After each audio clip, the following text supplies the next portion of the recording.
Frontier announced late last week that they would be working on some changes to the next new ship to enter the game, the Lakon Type 11 Prospector. We made a video laying down our own initial thoughts on the Type 11 that you can find linked on screen now if you haven't seen it, but the feedback from across the partnered Elite Dangerous channels, whilst it may have been focused in different areas of concern, was, very broadly speaking, all in a similar vein. The Type 11 is the 7th of FDev's next generation of Elite Dangerous ships, and for the most part all of them have ended up being the best in class at what they're designed to do. As some prime examples of what I'm talking about, the Mandalay is the best long range jump medium ship in the game aimed at the explorer market. If you're looking for a medium class hauling specialised vessel to stay one step ahead of pirates, then there is little question that the Type 8 is the only choice.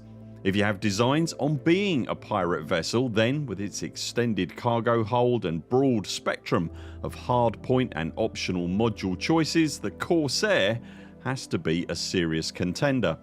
And the pure cargo capacity and handling capabilities of the glorious Panther Clipper Mark II mean there is currently absolutely no other serious contender for top level bulk haulage within the current crop of available ships.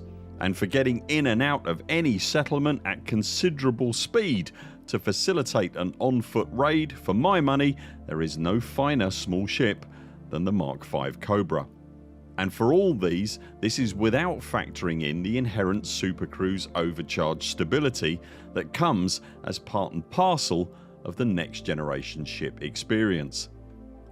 The Type 11 is clearly aesthetically a mining vessel, fielding a unique mining tool that no other ship is capable of using, and having the game's first mining only optional compartments where only mining equipment can be used. A ship that most definitely screams mining, Frontier themselves pitching the ship as the best medium miner in the game. But despite all of that, it clearly didn't live up to that expectation when it was released in the preview server last week.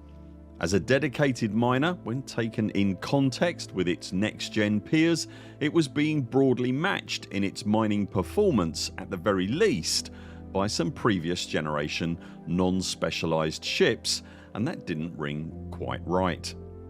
When you factor in the accessibility and photosensitivity issues that were raised as well, then the ship in its original form became a rather unattractive proposition from just about every angle.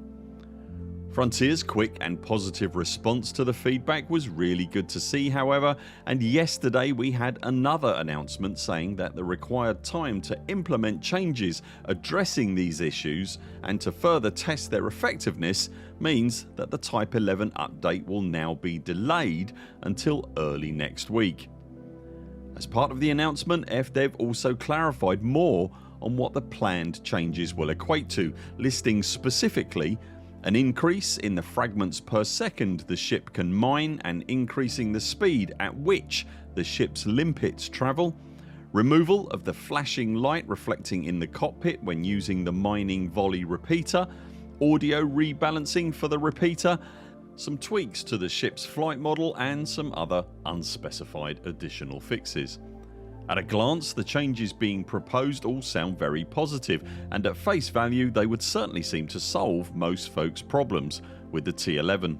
Frontier even saying themselves that this short delay will allow them to ensure the Prospector launches ready to deliver a mining performance worthy of Lakon's latest innovation.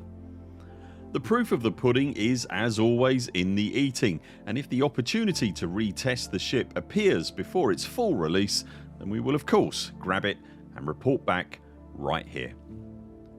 Are you pleased with the changes Frontier is bringing in for the Type 11? Have the proposed improvements changed how you feel about the ship, and do you intend to grab a T11 in early access? Let us know in the comments below. If you've enjoyed this video, remember to subscribe to the channel so that you see all our videos and community posts, and if you'd like to support our work here at the Buur Pit, you can also join us on Patreon. Links to that and everything else we've talked about in this video you'll find linked below. That's it for now. Thanks very much for watching. We very much look forward to seeing you next time.